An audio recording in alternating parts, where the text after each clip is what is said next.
यदि आपके बच्चों की शादी के लिए रिश्ता पक्का होने में बार बार अड़चने आ रही हैं, आप अपनी तरफ से पूरा प्रयास कर रहे हो, लेकिन शादी होने में लगातार देरी बनी हुई है, मन चाहा रिश्ता नहीं मिल पा रहा है या फिर रिश्ते आना बंद हो गए हैं, यदि इस प्रकार की सिचुएशन आप लोगों के साथ बनी हुई है तो जल्दी शादी होने का एक सरल उपाय बता रहा हूं, इसको आप ध्यान से सुन लीजिए। यह उपाय आप किसी भी सोमवार के दिन कर सकते हैं, सुबह करो या शाम को करो, वो आपकी मर्जी है। यदि बच्चे खुद करना चाहें तो बच्चे खुद भी कर सकते हैं, और यदि बच्चे खुद नहीं कर पाते हैं तो ऐसी सिचुएशन में बच्चों की जो माँ है वो यह उपाय जरूर करें। प्रिय दर्शकों, कई बार सिचुएशन क्या होती है, आपके जो बच्चे हैं आप उनकी शादी के लिए लगातार प्रयास कर रहे होते हैं, जिसके चलते बहुत सारे रिश्ते भी आते हैं, बातें भी चलती हैं, लेकिन कोई भी बात, कोई भी रिश्ता सफलता तक नहीं पहुंच पा रहा होगा। देखने वाले आ रहे हैं, देख करके चले जा रहे हैं, लेकिन सामने से किसी भी प्रकार का पॉजिटिव रिप्लाई आपको मिल नहीं पा रहा होगा। कुछ ऐसे रिश्ते आ रहे हैं जो आपके लेवल के नहीं हैं, आपके बच्चों का जो लेवल है उस लेवल का रिश्ता नहीं मिल रहा है, और यदि लेवल का रिश्ता मिल जाए तो वो रिश्ता सामने से पक्का नहीं हो पा रहा है। बच्चों की उम्र लगातार निकलती जा रही है, जबकि आपके बच्चे दिखने में सुंदर हो सकते हैं, अच्छी खासी उनकी जॉब हो सकती है, या फिर खुद का अपना व्यवसाय हो सकता है। इतना कुछ होने के बावजूद भी यदि शादी में लगातार विलंब होता रहे तो ऐसी सिचुएशन में बच्चे तो परेशान होते हैं, लेकिन बच्चों से कहीं ज्यादा परेशान माता पिता हो जाते हैं। तो प्रिय दर्शकों, उपाय बता रहा हूं, ध्यान से सुन लीजिए। यह उपाय मैंने आपको बता दिया, किसी भी सोमवार के दिन आप कर सकते हो, सुबह करो या शाम को करो, वो आपकी मर्जी रहेगी।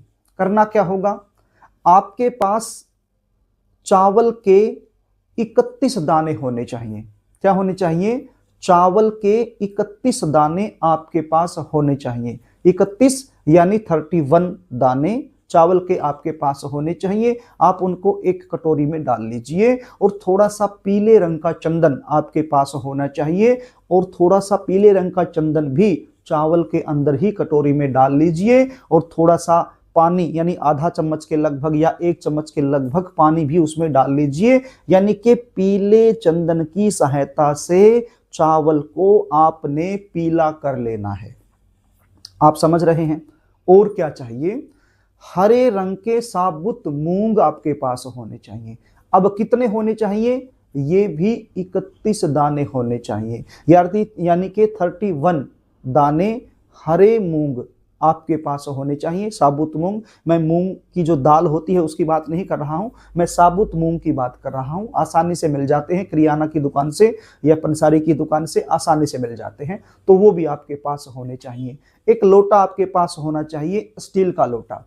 अब स्टील के लोटे में सबसे पहले थोड़ा सा गंगा जल आप डाल लीजिए, उसके बाद उसको शुद्ध जल से भर लीजिए, और उसमें भी थोड़ा सा पीले रंग का चंदन आप डाल लीजिए, ताकि ये जो पानी है ये पीला हो जाए। अब ये 3 चीजें आपके पास हो जाती हैं, एक तो ये पीले चावल, दूसरा हरे रंग के साबुत मूंग 31 दाने, और तीसरा एक पानी का लोटा जिसके अंदर आपने गंगा जल भी डाला हुआ है, पानी भी है, और पीले रंग का चंदन भी डाला हुआ है। तो ये तीनों चीजें लेकर के आपने शिव मंदिर में जाना है, यानी कि शंकर भगवान के मंदिर में चले जाना है। यदि आप माता पिता हो, अपने बच्चों के लिए ये उपाय कर रहे हो, तो एक बार ये तीनों चीजें बच्चों के माथे से आपने छुआ लेनी है, टच करवा लेनी है। और यदि बच्चे घर में नहीं हैं तो फिर बच्चों का कोई ना कोई फोटो होगा, फोटो से एक बार इसको आपने टच करवा लेना है। और यदि बच्चे खुद कर रहे हैं तो टच करने की आवश्यकता ही नहीं है। तो शिव मंदिर में चले जाना है। शिव मंदिर में जाकर के सबसे पहले ये जो पानी आप लेकर के गए हो, इसमें से थोड़ा सा पानी आप गणपति जी महाराज पर अर्पित कर दीजिए। उसके बाद थोड़ा सा पानी मां पार्वती पर अर्पित कर दीजिए। उसके बाद थोड़ा सा पानी कार्तिक जी पर अर्पित कर दीजिए। उसके बाद थोड़ा सा पानी नंदी जी पर अर्पित कर दीजिए और उसके बाद थोड़ा सा पानी सर्प देवता पर अर्पित कर दीजिए और उसके बाद जो बचा हुआ पानी है वो पूरा पानी शिवलिंग पर अर्पित कर दीजिए, एक पतली सी धार बना करके। यहां तक आप समझ गए। आगे क्या करना है, ये जो हरे रंग के साबुत मूंग 31 दाने आप लेकर के गए हो, ये आपने नंदी जी का जो उठा हुआ पांव होता है उस पांव के नीचे रख देना है। कई जगह पर क्या होता है, नंदी जी का उठा हुआ पांव नहीं होता है, दोनों पांव बराबर होते हैं, और कई जगह पर एक पांव उठा हुआ होता है। तो यदि उठा हुआ पांव है तो उसके नीचे आपने रख देना है, और यदि उठा हुआ नहीं है तो फिर दाहिने पांव के नीचे आपने इसको रख देना है, क्योंकि जो नंदी जी का उठा हुआ पांव, थोड़ा सा उभरा हुआ पांव होता है, वो राइट ही होता है, यानी दाहिना ही होता है। तो उसी के नीचे आपने इसको रखना है, यानी कि दाहिने पांव के नीचे, यानी कि राइट जो पांव है उसके नीचे आपने 31 दाने मूंग के रख देने हैं, और नंदी जी के कान के अंदर आपने अपनी मनोकामना बोलनी है, अपने बच्चों के शीघ्र विवाह होने के लिए प्रार्थना करनी है। अब देखो, आपने जो मूंग के दाने हैं वो तो राइट पांव के नीचे रख दिए, लेकिन मनोकामना कौन से कान में बोलनी है? लेफ्ट कान में, लेफ्ट ईयर में, यानी कि जो उल्टा है, जो उल्टा कान है उसके अंदर आपने मनोकामना बोलनी है।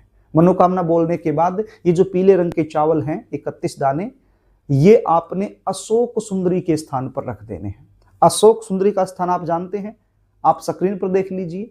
अशोक सुंदरी का ये स्थान होता है, एक मोटी सी लाइन होती है सर्पाकार की, तो वहां पर एक बार फिर अपनी मनोकामना बोलते हुए आपने ये चावल के दाने रख देने हैं, और वहीं पर बैठ करके शंकर भगवान से, माँ पार्वती से, अशोक सुंदरी जी से, नंदी जी महाराज से, संपूर्ण शिव परिवार से अपने बच्चे के शीघ्र विवाह होने के लिए आपने प्रार्थना कर लेनी है।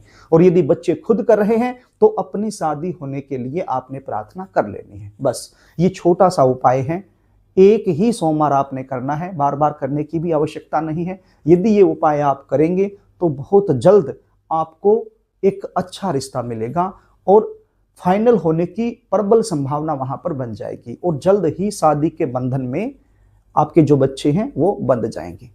प्रिय दर्शकों, यदि आप जानना चाहते हो आपके बच्चों की शादी कब होगी, कौन से साल में होगी, कौन से महीने में होगी, कैसे परिवार में होगी, शादी के बाद का जीवन कैसा रहेगा, या फिर आप गुण मिलवान करवाना चाहते हैं, या फिर आपके जीवन में कोई भी समस्या चली हुई है उसका ज्योतिषीय समाधान आप हमसे लेना चाहते हैं, अपने करियर के बारे में जानना चाहते हैं, नौकरी के बारे में जानना चाहते हैं, तो स्क्रीन पर दिखाए गए व्हाट्सएप नंबर के जरिए आप हमसे संपर्क कर सकते हैं और संपूर्ण जानकारी आप हमसे प्राप्त कर सकते हैं। प्रिय दर्शकों, यदि कार्यक्रम आपको अच्छा लगे तो इस वीडियो को लाइक जरूर कर देना, इसको शेयर भी कर देना, ताकि आप पुण्य के भागीदार बन जाएं, और कमेंट बॉक्स में जय भोलेनाथ जरूर लिख देना, ताकि इस उपाय का 100% लाभ आपको मिल सके। तो प्रिय दर्शकों, आज के लिए बस इतना ही, आगे फिर मिलेंगे, तब तक के लिए नमस्कार।